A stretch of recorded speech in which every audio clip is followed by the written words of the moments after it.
Well, I'm going to now talk about the role of. Maintenant, je vais vous présenter le rôle de militaire pour le soutien de la paix. Il y a trois questions.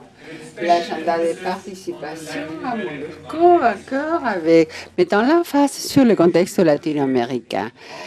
En deuxième lieu, dans quelle mesure les genres dans les forces militaires peut aider au soutien de la paix et finalement l'intégration dans une mission complexe. Joint protection, joint monitoring, joint verification, joint assessment. Faire le monitorage conjoint et tout le travail de manière conjointe. Je parle du rôle des militaires. Je vous prie de baisser un peu l'éclairage parce qu'il y a des photos que je vais vous montrer pour illustrer ce que nous faisons sur le terrain. Mais lorsque je serai arrivé à ce point, je vous prie. Voici un résumé de la structure de la force.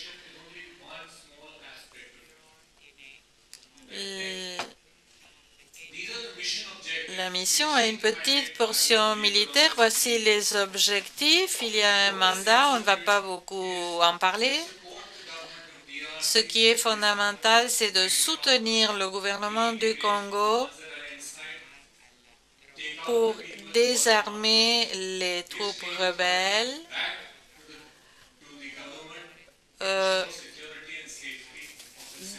redonner le pouvoir au gouvernement et assurer la sécurité interne, donner le soutien logistique et technique pour les élections. Voici ce que MONUSCO fait pour ce qui est des objectifs de la mission. La suivante, s'il vous plaît.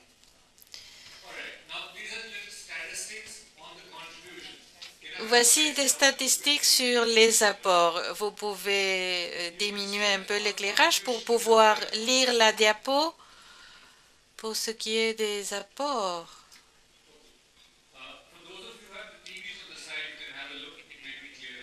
Vous avez les écrans tout près, peut-être vous le voyez clairement. Vous allez voir que l'Amérique latine apporte 1331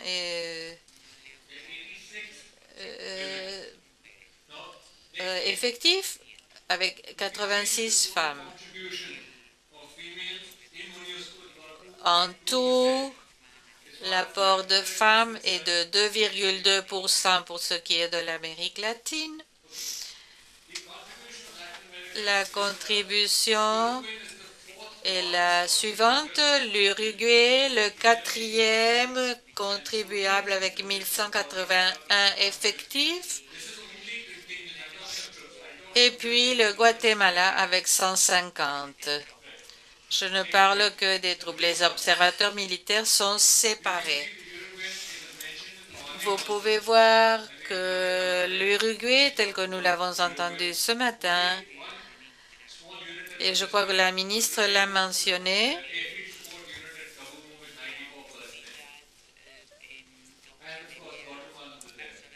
l'unité avait du personnel de soutien à l'aéroport. Dans la diapo suivante, nous voyons le bilan de genre et 86 femmes, à savoir le 6,5% comme contribution.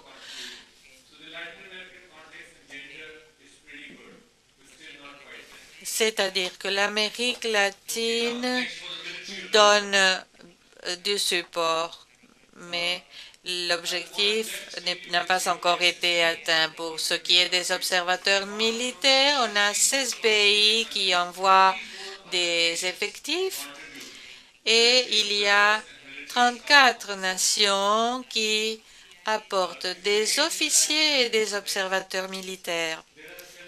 Dans le contexte de l'Amérique latine, il y a 67 observateurs militaires ou officiers militaires de l'Amérique du Sud, dont seulement 2 sont des femmes et appartiennent à la Bolivie.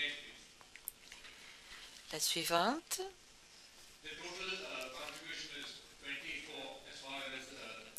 La contribution totale est de 24 femmes, ce qui représente 3,3%. Voici les 2 seules femmes apportées par la Bolivie en Amérique latine. Pour ce qui est de la maintenance de la paix, la participation des femmes est assez faible. Voici le détail des observateurs militaires. Voici les pays qui ont envoyé des observateurs. 5 pays. La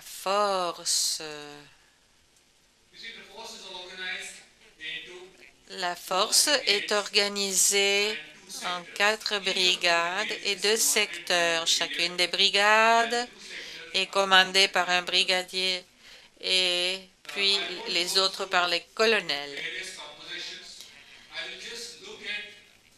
Nous allons voir tout simplement la géographie du pays et voir la concentration des effectifs. Voici la capacité de la force, l'unité de manœuvre des 17 bataillons d'infanterie.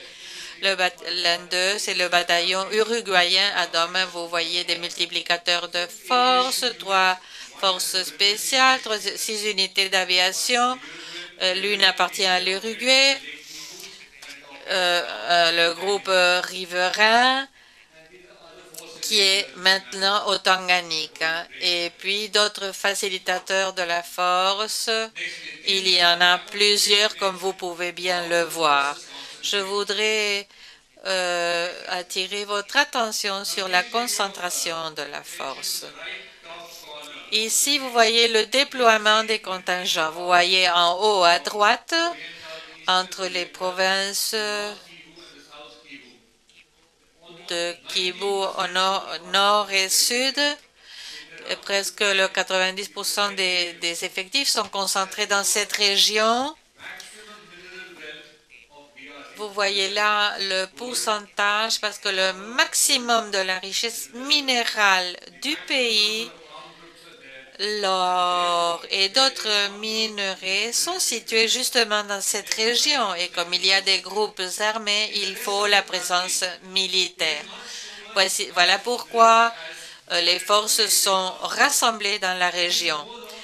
Dans le reste du pays, il n'y a pas tellement d'effets négatifs des groupes armés. Il s'agit plutôt de guerres ethniques qui précisent d'une force policière. À part quelque peu de militaires, il faut la police. Voici donc comment la force est organisée dans la République du Congo. Quel est le rôle des militaires dans la protection des civils? Voyons les menaces, le type de menaces.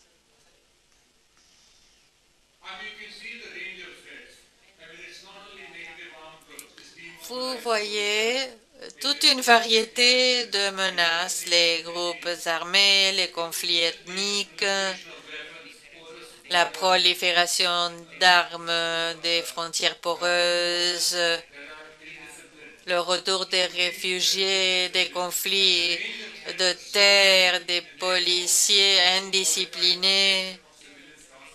Tout cela précise la protection du personnel civil. Voici donc un facteur important pour l'évaluation des menaces.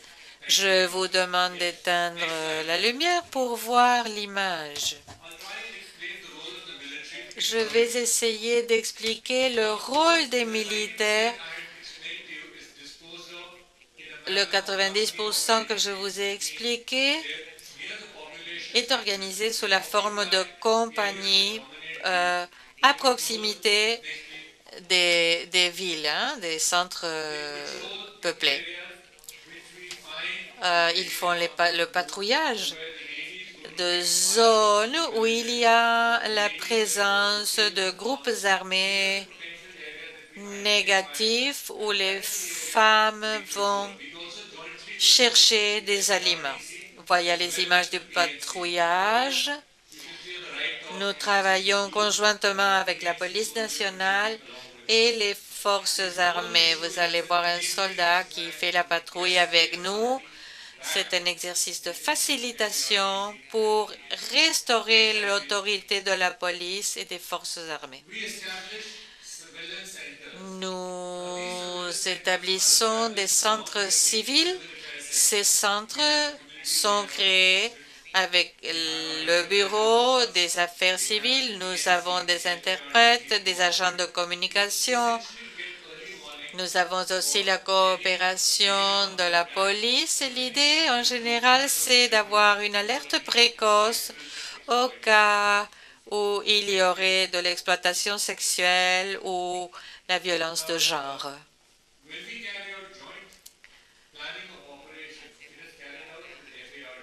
Lorsque l'on fait la planification conjointe, on travaille avec la police. On fait une sélection et nous évaluons, le commandant et son assistant évaluent s'il y a des registres de violation aux droits de l'homme. Certains parmi ces soldats ont appartenu aux groupes armés négatifs.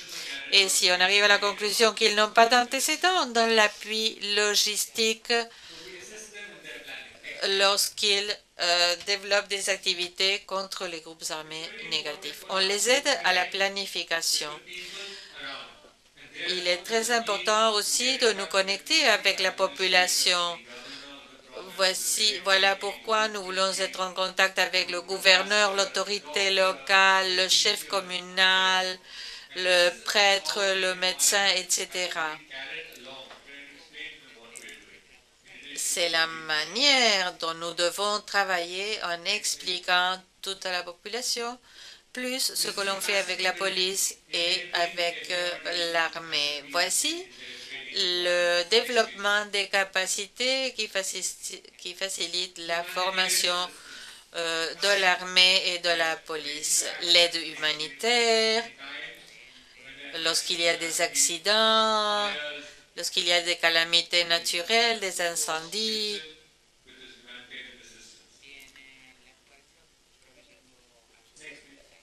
Et les forces fournissent de l'aide humanitaire.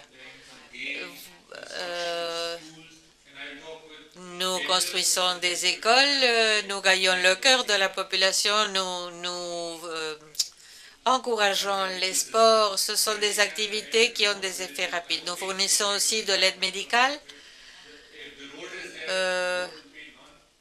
Il y a des villages sans infrastructure et ce travail est très important. Lorsqu'il y a des pluies, il n'y a pas moyen d'accéder sauf par hélicoptère. Nous allons donc donner de l'aide à la population. Nous allons expliquer une situation où l'on reçoit des informations qu'un groupe armé négatif va attaquer. Comment on reçoit cela? Souvenez-vous que les groupes armés négatifs habitent avec leurs familles et les familles sont celles qui dénoncent cette information. Nous avons des informateurs et la communication est coupée par la pluie. Et alors là, nous devons utiliser des hélicoptères. Les hélicoptères sont limités par la visibilité ou par les pluies. Malheureusement, on n'a pas de vision nocturne. Lorsque nous recevons une dénonciation, nous décidons d'armer un groupe de réponse rapide. Voici la séquence des événements. Les hélicoptères vont dans la base située près de la montagne. Voici l'hélicoptère de l'Afrique du Sud qui a une capacité de 12 passagers. Cet hélicoptère va dans le village où on a été informé qu'il allait y avoir une attaque. Dès qu'il a atterri, ils entrent dans la zone vulnérable. Vous voyez sur la photo qu'il y a des personnes armées où l'on est face à face.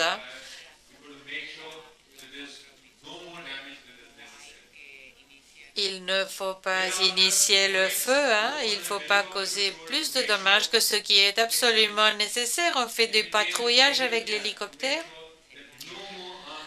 On maintient une couverture aérienne pour éviter que d'autres groupes armés accèdent dans le secteur. On fait aussi du patrouillage à pied. Ce patrouillage est fait dans la zone pour identifier où peuvent se trouver ces groupes armés. Et puis, la population vulnérable est envoyée dans un lieu sécurisé. On donne l'assistance médicale et on assure la sécurité contre les groupes armés et pour assurer pour éviter la violence de genre et les viols. Nous allons voir maintenant comment nous pouvons faciliter tout cela.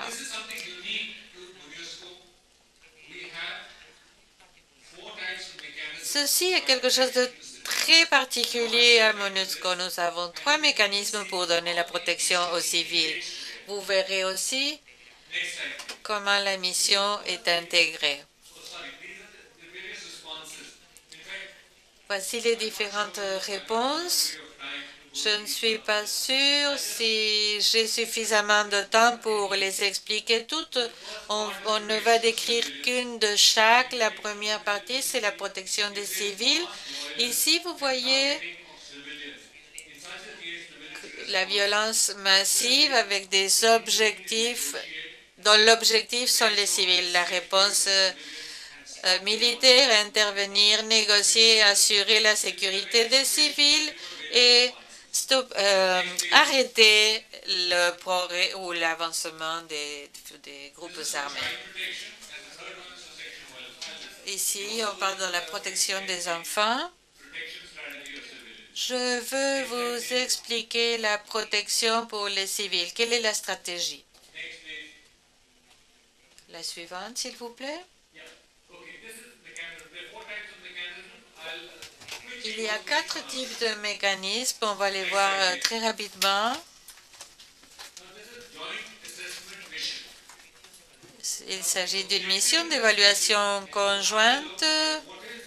L'objectif, c'est de voir quel est le scénario pour fournir de la protection. Il s'agit d'un mécanisme proactif. Nos équipes intégrées vont sur place. Comme vous pouvez voir, il y a des gens des affaires civiles, de la protection d'enfants, des ressources humaines, des questions politiques, etc., ONG, etc. L'idée est de faire une évaluation. Ceci prend 1 ou 2 jours. Il y aura un rapport présenté pour assurer la protection si elle est nécessaire. Il y a une équipe conjointe de protection.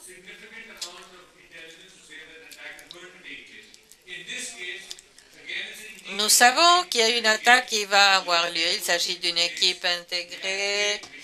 On a les réseaux d'alerte. Nous activons des mécanismes pour éviter que ceci ait lieu. Le délai, c'est de 4 à 10 jours. Voici une équipe conjointe de recherche. S'il y avait des violations aux droits de l'homme dans des zones éloignées et de provinces, vous voyez la participation du JGHRO, les militaires, les inspecteurs, les sections de protection des enfants aussi. S'il y a la violence sexuelle, cette unité est aussi incorporée. La durée est de 1 à 3 jours. Voici une équipe conjointe de monitorage. C'est assez particulier. On a le soutien d'une ONG. Ce sont des observateurs, UMPOL et civils, appuyés par l'Académie à partir du PNUD. L'objectif, c'est d'aider le gouvernement à récupérer le contrôle de la région. Pour ce qui est du genre, comment pouvons-nous aider? D'après notre expérience à MONUSCO, et je vais l'expliquer très brièvement. Tout d'abord, les observateurs militaires. Nous avons 24 femmes dans notre mission comme observatrices militaires. Il y en a 16 qui sont sur le terrain. Nous devons faire une rotation du personnel et ces observateurs travaillent par deux. Il y a toujours deux observateurs. Il n'y a jamais deux de la même nationalité. On a la théorie de l'arc-en-ciel et ils peuvent consulter avec les femmes locales, ce qui aide à augmenter l'arrivée aux femmes et aux enfants. Cela aide à obtenir des informations. Les gens parlent avec les femmes qui nous donnent les informations. Autrement, c'est impossible. Lorsque l'on envoie une patrouille mixte en province, ceci inspire de la confiance aux femmes de la province. Les questions spécifiques de genre peuvent être mentionnées et peuvent être abordées par l'équipe. Une portée plus importante sur ce qui est l'abus d'enfants ou le harcèlement sexuel, et cela permet d'être en contact davantage avec les femmes. Pour ce qui est des contingents, nous avons observé que le genre féminin est notamment une unité de facilitation, unité de soutien, infirmières, médecins. Nous avons des bataillons avec des femmes et ceci fait la différence. Quelle est la différence? En général, on peut dire que lorsqu'on fait des patrouillages et une femme soldat, le travail est mieux fait. La portée est plus importante. Les gens sont plus ouverts, les gens parlent. On peut travailler sur des points spécifiques. C'est bien plus facile de contrôler les femmes dans les points de contrôle. Et il y a bien d'autres questions. La suivante.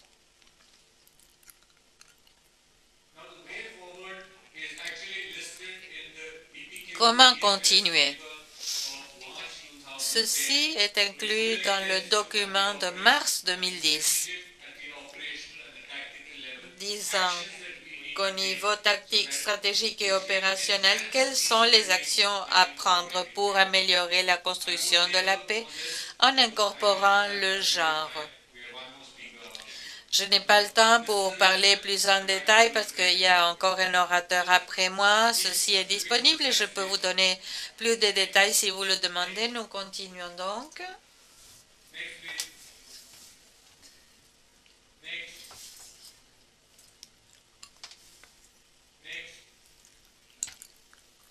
L'autre. Voici deux projets qui ont eu un impact rapide. C'est ce que nous appelons l'intervention civile et le projet d'impact rapide. Ceci est situé sur le lac Tanganyika à Kalim. C'est une maternité qui a été construite. Nous avons construit aussi un centre de formation étant donné le besoin existant tout en maintenant la privacité des femmes. Ceci a été construit avec l'assistance des Nations Unies. Il y a les campements d'assistance médicale, les installations d'aide médicale. Et je vais finir avec ça et je passe la parole à la représentante du ministère du genre. Merci beaucoup.